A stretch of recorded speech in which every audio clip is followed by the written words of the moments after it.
Nasce Jesus, fonte de luz, descem os anjos cantando.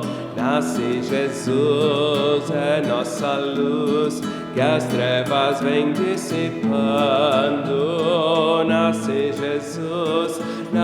Jesus, eis a mensagem celeste, raia a luz da salvação, triunfante vem. Salve, ó Cristo, firma teu justo império, grato louvor os anjos e homens deem.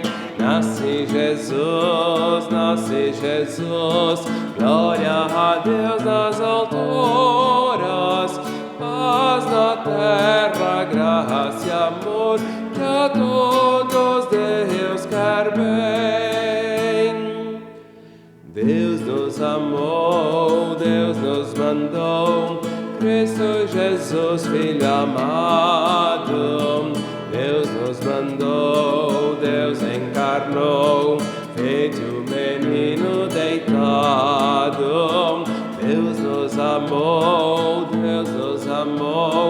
digam-no todos os povos, gozam paz e salvação todos os que creem. Reino bendito, reino de amor divino, gratos louvores, anjos e homens deem. Nasce Jesus, glória a Deus nas alturas, paz na terra, graça e amor, que a todos Deus quer bem.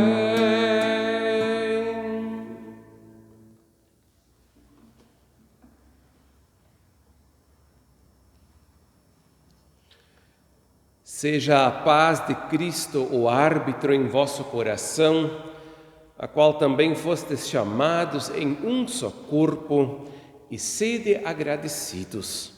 Colossenses 3, versículo 15, com essas palavras que são o lema deste primeiro domingo após o Natal, 27 de dezembro de 2020, saúdo todas as pessoas que assistem esta gravação, de maneira especial os membros da comunidade evangélica de Lomba Grande e os membros da comunidade evangélica de Confissão Luterana Feitoria. Glória a Deus nas maiores alturas e paz na terra entre os homens, aos quais Deus quer bem. E agora, o autor da epístola escreve a uma comunidade cristã constituída e a exorta, dizendo que a paz de Cristo deve ser o árbitro no coração dos membros da comunidade, ou seja, a paz de Cristo, aquela paz que Ele veio ser e trazer a este mundo, o shalom, a salvação. Esse deve ser a chave que abre e determina a forma como se dão os relacionamentos entre as pessoas, pois, afinal de contas, a esta paz, a reconciliação com Deus e uns com os outros, os cristãos foram chamados em um só corpo, que é a Igreja. E não por último, sede agradecidos. No Natal, cantamos, como já disse, glória a Deus e paz na terra, e a mensagem do louvor a Deus, ela quer ecoar, nos convida a ser entoada não apenas na véspera de Natal, dia 24 de dezembro, mas todos os dias do ano e todos os dias da vida. Realizamos estes momentos de reflexão, meditação, louvor e oração em nome do Trino Deus, que é Pai, Filho e Espírito Santo. Amém. Queridos irmãos, caras irmãs, o texto de pregação indicado na nossa igreja para este primeiro domingo após o Natal se encontra no livro do profeta Isaías, capítulo 61, versículo 10, até capítulo 62, versículo 3. Eu passo a ler. Regozijar-me-ei muito no Senhor. A minha alma se alegra no meu Deus, porque me cobriu de vestes de salvação e me envolveu com o manto da justiça, como noivo que se adorna de turbante, como noiva que se enfeita com as suas joias. Porque como a terra produz os seus renovos, e como o jardim faz brotar o que nele se semeia, assim o Senhor Deus fará brotar a justiça e o louvor perante todas as nações.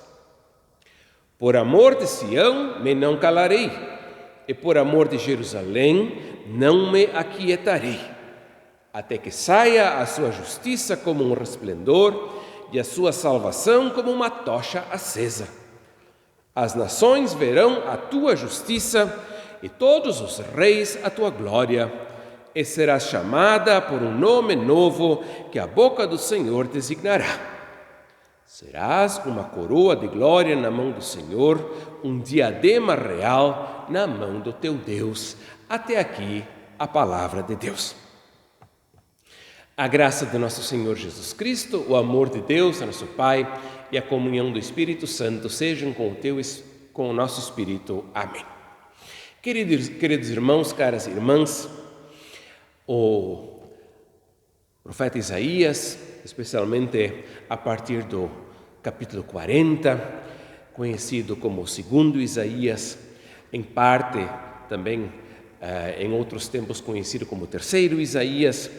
Ele é realmente um livro muito, muito lindo, cheio de uma grande expressão de confiança, de esperança em Deus, em meio às tragédias, às provações pelas quais o povo de Deus passou. Emerge agora esse segundo Isaías e anuncia a salvação, a paz, a intervenção de Deus em favor do seu povo. E aqui nós temos parte desse anúncio do segundo Isaías, que conjuga agora aqui uma série, eu não vou dizer agora incontável, porque são apenas 5 versículos que nós temos aqui diante de nós, mas é realmente impressionante o número de imagens que esses 5 versículos reúnem para anunciar e descrever o agir salvífico de Deus em favor do seu povo, em favor da sua criação. Algumas imagens remetem de volta a textos mais antigos do Antigo Testamento ou remetem a outros textos contemporâneos do Antigo Testamento, e algumas imagens, algumas afirmações já apontam para frente e vão então ser retomadas no Novo Testamento, até inclusive lá no Apocalipse. São, portanto, imagens que abrangem a história toda, a existência toda da humanidade, e por que não dizer a eternidade toda, de eternidade a eternidade, como diz o Salmo. Regozijar-me-ei muito no Senhor, a minha alma se alegra no meu Deus. Nas últimas semanas, nos últimos dias, temos ouvido e meditado, por exemplo, no Cântico de Maria, a minha alma engrandece ao Senhor. Por que não pensar que a Maria, quem sabe, se deixou inspirar também por esse louvor do profeta Isaías. A minha alma se alegra no meu Deus. Ou seja, não algo que está só lá dentro de mim, mas eu, enquanto ser vivo, enquanto pessoa, como todo, eu me alegro em Deus, eu me regozijo no Senhor. Por quê?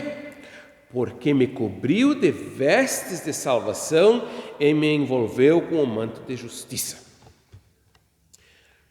Temos aqui diante de nós um texto poético, e acho que eu já tenho comentado em outros vídeos que a poesia hebraica ela é sempre composta na forma de paralelismos. Sempre ela é composta por 2 frases em que a primeira e a segunda têm alguma forma de relação. Ou a segunda amplia a afirmação da primeira, ou a segunda só repete com outras palavras a afirmação da primeira, ou a segunda também afirma o contrário do que afirmou a primeira. frase. Então temos esse paralelismo, essa relação, e dessa maneira a gente também pode um pouco, através dessa relação, interpretar cada uma das partes. Me cobriu de vestes de salvação e me envolveu com o manto da justiça. Gosto muito desse paralelismo, tá? Até porque, não por último, Martim Lutero, ele se inspirou no Antigo Testamento, especialmente nos Salmos, tá? Para perceber esse paralelismo e para então entender o que é a justiça de Deus. Tá? Todos nós conhecemos toda aquela história de Lutero, como ele lutou com Romanos 1, 16 e 17, visto que a justiça de Deus se revela. E como Lutero interpretou inicialmente essa justiça de Deus como a justiça que devolve na mesma moeda conforme nós vivemos ou praticamos. E nós, como pecadores, então, precisamos receber como consequência o castigo, a punição do Deus justo. Até que, inspirado, orientado pelo Antigo Testamento, pelos Salmos, e por que não também aqui pelo 2º Isaías, ele percebe esse paralelismo entre justiça e salvação. E se dá conta que a justiça de Deus não é a justiça que devolve na mesma moeda, conforme os nossos atos, mas é a justiça que opera a salvação em nosso favor. E é dessa justiça que também fala o apóstolo Paulo lá em Romanos. Visto que a justiça de Deus se revela no Evangelho. Quer dizer, a justiça de Deus não é justiça que pune, mas é boa notícia de salvação. Portanto, Deus me cobriu de vestes de salvação e me envolveu com um manto de justiça. A justiça, portanto, é a expressão da salvação de Deus. Outro aspecto interessante, que Deus me cobriu de vestes. E essa afirmação me remete num primeiro momento ao livro do Gênesis, ao paraíso, onde Adão e Eva, depois de comerem do fruto proibido, percebem que estão nus. E Deus agora, ele assim, meio de improviso, por assim dizer, ele vai lá e cobre eles, eles mesmos se cobrem com folhas de figueira. Deus depois faz vestes de peles de animais, mas tudo isso é meio improvisado, não são soluções definitivas, para cobrir as vergonhas de Adão e Eva, para cobrir a nudez daqueles dois que caíram em desobediência e, portanto, em pecado. Mas agora aqui nós não temos vestes improvisadas, mas temos vestes festivas com as quais Deus nos cobre, que são vestes de salvação. É um manto de justiça, vestes das quais nós não precisamos nos envergonhar. Deus me cobriu com essas vestes de salvação, com esse manto de justiça, como noivo que se adorna de turbante, como noiva que se enfeita com as suas joias. E agora podemos olhar para frente, lá para o Apocalipse, onde essa imagem do casamento é novamente usada e mencionada, e onde então o reino de Deus é comparado a um grande casamento, Cristo é o noivo que vai festejar as suas bodas com a sua noiva, a igreja. E, portanto, essas imagens, como eu disse, vão se unindo, vão se fundindo e formando um grande leque que vai desde o início da criação até o fim dos tempos. Porque como a terra produz os seus renovos e como o jardim faz brotar o que nele se semeia, assim o Senhor Deus fará brotar a justiça e o louvor perante todas as nações. Deus operou justiça, Deus operou salvação, e essa justiça, essa salvação não vai se restringir a meia dúzia de gato pingado, não vai se restringir também não apenas ao povo de Deus, a Israel, mas vai produzir justiça e louvor para todas as nações. Aqui essa justiça e esse louvor são comparados a um jardim que Deus faz brotar. E eu gosto de, nesse contexto, lembrar que também A imagem do jardim aparece no livro do profeta Isaías, né? Em que a criação é restaurada em sua integridade quando da vinda do Messias, do Salvador, né? Que os animais selvagens vão se tornar animais pacíficos, né? O leão e o boi vão pastar juntos e as criancinhas vão brincar com as serpentes e tudo isso vai ser algo bem tranquilo e bem normal, não vai ter problema nenhum. Novamente, imagens que vão se sobrepondo para descrever a grandiosidade do agir salvífico de Deus. Por amor de Sião me não calarei, e por amor de Jerusalém não me aquietarei, até que saia a sua justiça como um resplendor e a sua salvação como uma tocha acesa. A salvação não é para uma meia dúzia de gato pingado, a salvação ela se estende a todos os povos e a todas as nações, mas é claro que a cidade santa de Jerusalém, ela tem um lugar todo especial nesse plano salvífico de Deus. E aqui, então, em meio a todo esse louvor a Deus pelo seu agir salvífico, o profeta ainda levanta a sua súplica para que finalmente, de fato, essa salvação de Deus se manifeste também e não por último sobre o Monte Sião, sobre a cidade santa. As nações verão a tua justiça e todos os reis a tua glória. Em poucos dias vamos comemorar o Dia de Reis, 6 de janeiro, e eu imagino que então, domingo que vem ou no seguinte, em algum momento a gente vai meditar. Confesso que não cheguei a olhar ainda os textos bíblicos, mas a gente vai meditar a respeito dos magos. Em todo caso, aqui nós temos a fonte na qual bebem as tradições que transformaram os magos em reis. Afinal de contas, aqui fala que as nações, quer dizer, os magos eram do Oriente, né, não eram judeus, verão a tua justiça e todos os reis a tua glória. Tá? E eu estou aqui, ou nós estamos em Isaías 61 e 62. Se nós voltássemos um capítulo para Isaías 60, nós veríamos lá nos versículos 3 e 6 referências, uma vez aos reis que vão ver a luz que nasceu. Tá? Então, a tradição fez essa associação, tá?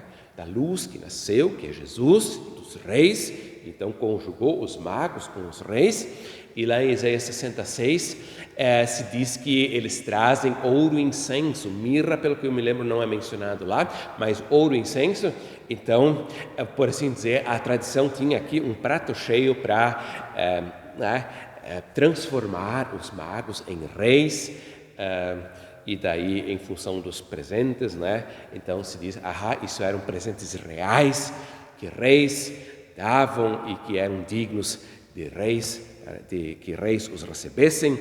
Então aqui temos mais alguns elementos, né, que vão sendo absorvidos, que vão sendo assimilados e que mais tarde vão sendo de novo assimilados e transformados e aplicados a novas situações. Serás chamada por um nome novo. Isso aqui agora aponta também para o Apocalipse, para a experiência do reino de Deus, em que tudo será transformado e em que também a promessa do nome novo se repete. Serás uma coroa de glória na mão do Senhor, um diadema real na mão do teu Deus. Essa promessa está aqui no contexto da promessa a Jerusalém, de que quando da manifestação do reino de Deus, o Monte Sião, ele não vai ser só um montezinho de talvez, não sei, umas poucas centenas de metros de altura, mas vai ser de fato o monte principal, o mais glorioso de toda a terra.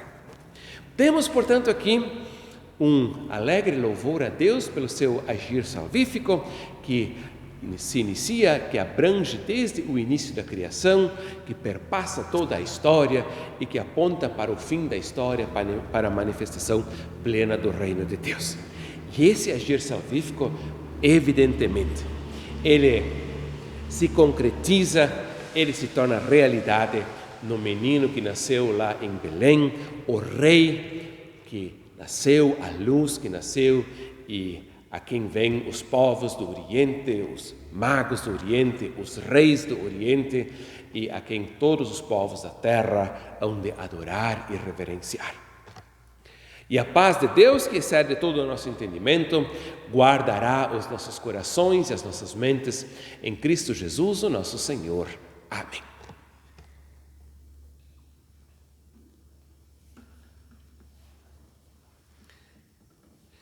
Cantei no início, hino número 369 do livro de cantos da SLB. Imagino que na nossa igreja não seja ainda muito conhecido, pelo menos até onde eu me lembro, esse hino não constava nos HPDs. Agora quero cantar 3 estrofes do hino número 370. Esse sim é um hino bem conhecido do HPD. Cantai, cristãos, a Deus louvai. Hino número 370, as estrofes 1, 2 e 5. Cantai, cristãos, a Deus louvai, pois hoje abriu o céu. Do trono excelso enviou o Pai, o eterno Filho seu, o eterno Filho seu. Trocou a glória por desdém, tornou-se nosso irmão. Na manjedoura de Belém, eis nossa salvação, eis nossa salvação. O paraíso já se abriu ao povo do Senhor, pois os perdidos redimiu o seu excelso amor, o seu excelso amor.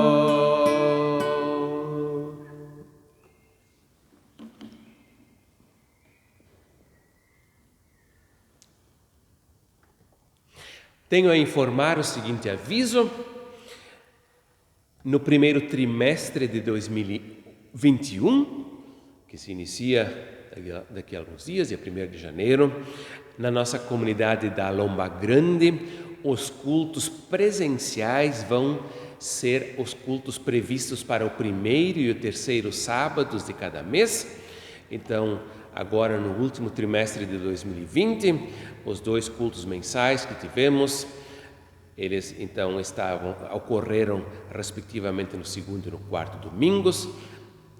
No primeiro trimestre de 2021, eles vão ocorrer no 1º e no 3º sábados, sempre naquelas datas previstas no calendário e nos horários também lá anunciados. A comunidade da feitoria, por sua vez, nesse momento segue ainda sem cultos presenciais. Quando pudermos ter outras informações, vamos transmiti-las aos membros. Vamos orar.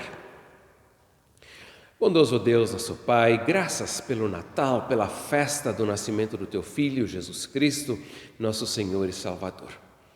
E obrigado, Senhor, por essa mensagem do profeta Isaías, que une tantas tradições para descrever, para louvar, para exaltar o Teu agir salvífico, que abrange toda a criação, todos os povos, toda a história, desde o início até o seu final.